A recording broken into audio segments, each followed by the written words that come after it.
Posibleng maging mas kapanapanabik ang impeachment trial laban kay Vice President Sara Duterte sakaling humarap bilang testigo si dating OVP Chief of Staff at Attorney Zulaika Lopez.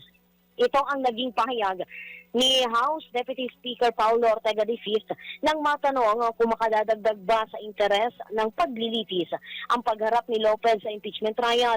Ayon kay Ortega, siguro ay mas makakakilig at nostalgic anya ang magiging pagdinig dahil maaalala ang mga naganap na mga pagdinig ng House Committee on Good Government and Public Accountability. Pabirupa niyang sinabi na love wins, ngunit hindi na anya ito ipinaliwanag ng mambabatas. Matatandaang humarap si Lopez sa investigasyon ng Kamara kaugnay ng issue ng confidential funds at kalaunan ay na-contempt at pansamantalang naditini sa Batasan Complex si Zulaika.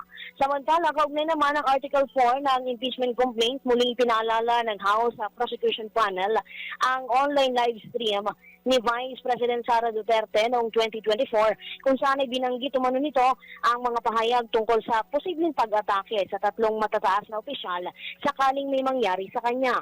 Patuloy namang inaasahan ang mga susunod pa na mga pagdinig sa impeachment trial at ang posibleng pagharap ng iba pang mga testigo. Para sa Boses ng Pilipino, nagbabalitan ng Tolong Lakas, ako si Patrol 30, Jelly Mendez sa Bagong Tunog ng DWIZ 882.